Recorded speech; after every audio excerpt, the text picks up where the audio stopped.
Act 2 of Crownfall is finally upon us. Let's go ahead and speak about everything you need to know about this new act in the Crownfall Battle Pass or season, I suppose. Starting off at the very top, do you need to have Act 1 finished in order to play Act 2? Well, no. The moment you start up the game, you'll be greeted with this screen over here telling you if you haven't played Act 1, you still can, and you can play any act in any order at any speed and earn tokens for whichever map you've made active. As new acts are added to the ongoing Crownfall saga, existing acts will still be playable for the duration of the event. Enjoy Act 2 or Act 1 of Crownfall. So, if you haven't finished Act 1, then there's still time to finish Act 2. How exactly do we activate the new act? Well, if we click it, you'll see you can get a free token to start your journey. Click this button, and just like that, you'll have Act 2 activated, and you can find out how to play in the top right, which should fill you in with everything if you're not already familiar.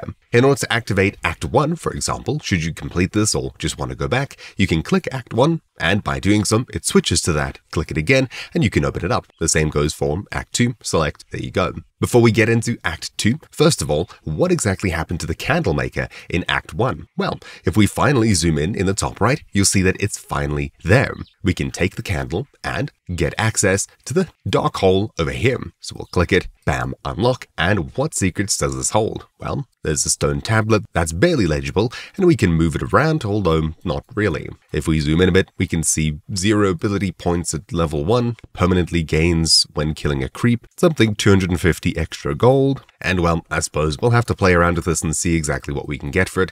I don't think you can move this. Yeah, seems to be exactly where it is. Let's just see if we can boost this. Cranking that way up, we can read way more. So maybe travel in a curve, items in their backpack, something in their inventory cannot be something, as 0 ability points at level 1, permanently gains when killing a creep, it's 250 extra gold, etc. It seems like this is just explaining the actual game itself, and it seems to be a glimpse of some changes in gameplay patch 7.36. Well, there we go.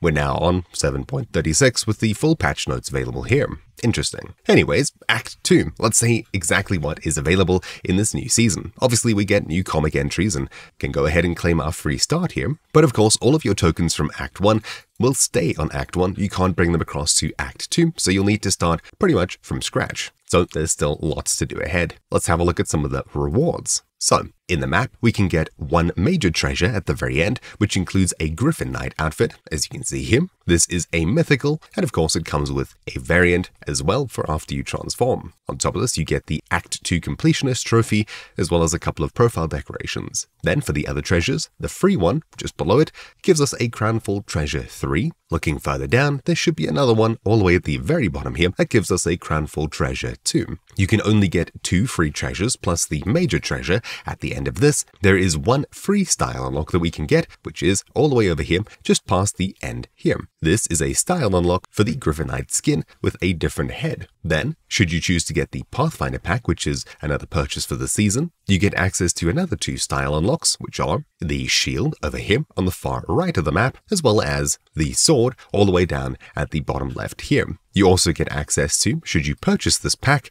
another chest over here, which contains a treasure 2 at the top, a treasure 1, and another major treasure that contains Grax's strap, which is an immortal item, and I assume this comes with a different style when we happen to own the strap. On top of this, we also get given an effigy block of Omex, which I assume we can carve into anything we want, and of course, 2 extra icons. That's pretty much it for this bottom side of the map here, other than getting access to an encounter over here, which appears to be some kind of daily duel, bet a token on a shorter win favorite, or pick an underdog in the arena's nightly gladiatorial combat, so I assume when you get here, you can bet tokens and probably win tokens, but we'll have to see when we get there. On top of this, should you purchase the pack in the far top right, we have a couple of extra things that you can get, but we also get access to a strange vendor, which should be similar to Act 1's strange vendor. Act 1's was all the way over here. When we got into this, they let us claim a couple of free tokens, which was pretty much all that we got here. Unfortunately, it's not the same as the Candyworks Caravan. speaking of, when you get to here, I don't know if it'll unlock anything extra when it comes to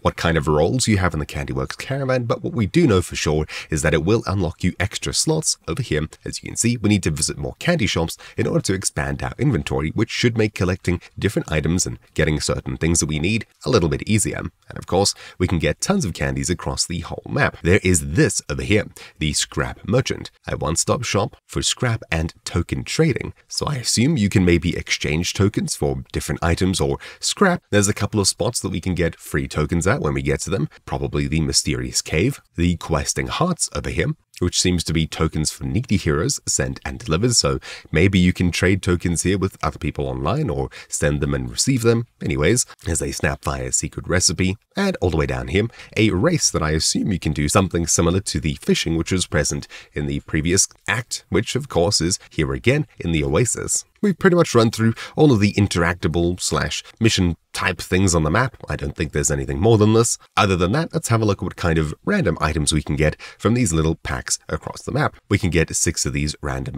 emoticon rewards and a couple of loading screens peppered throughout the entire pass. So here's an Act 2, seasonal sprays as such, another one down here, and that seems to be about it. There's a lot of Crownfall loading screens, which if we click it, you can see all of them over here. So there's quite a few. Should you like any of these, you can grab probably all of them just by completing Act 2. Alright, now that we've run through pretty much everything you can get with the free and paid version of this pass, let's go ahead and have a look what's available in the store. So, you'll find a new page, the Druud Pathfinder pack, right next to the previous Midgate Pathfinder pack, which you can still purchase should you wish, and you can still use your existing discount in order to get a discount here. So, there you go, price is halved. Should you choose to buy and activate these extra paths, well, you should only really consider it if you'd like to get this item on the far left, which is the Songs of the Cavern music pack. If we click this, we get a preview of it over here. You can, of course, seemingly buy this for 19 Rand, which is, I don't know, $1.50. Yeah, you can buy this as is, so there's not really a reason to buy this if you want just this. It seems that you should only buy this pass should you wish to get access to the extra paths or side quests,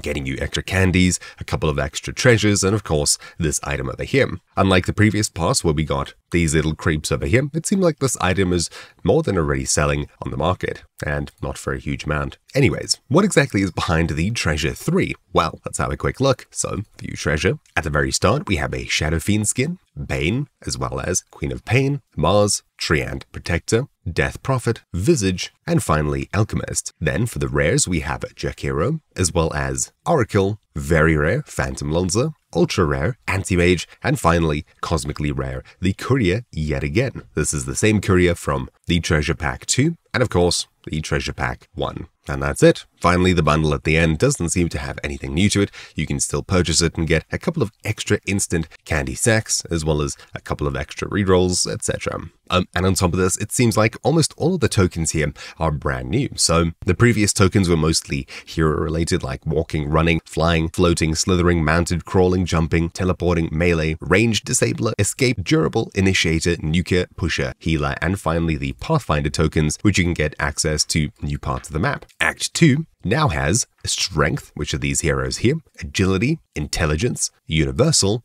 Demon, Undead, Spirit, Beast, Monster, God, Elemental, Unarmed, Blade, Polearm, Club, Wand, Ammunition, and finally Pathfinder, which should once again unlock you access to these 2 new paid paths should you wish to take them, and finally a Druud Scrap, which you can earn for every game you play, win or lose. 6 pieces of scrap can be traded to the Scrap Merchant for a hero token of your choice. Well, there you go. That's exactly what the Scrap Merchant up here is. So play 6 matches and you get a free token of whatever you want. Pretty cool. It seems like that's the new trader that we had in the previous pass. So Act 1, where at the very start, where you could trade 3 of the same or 4 of any kind in order to get 1 specific token of whatever you want. So instead of playing 3 or 4 games here, in order to get a token of whatever you want, it seems like you'll need to play, let's see, 6 games in total, probably if it's turbo. Otherwise, if it's full normal games, you maybe get more of these.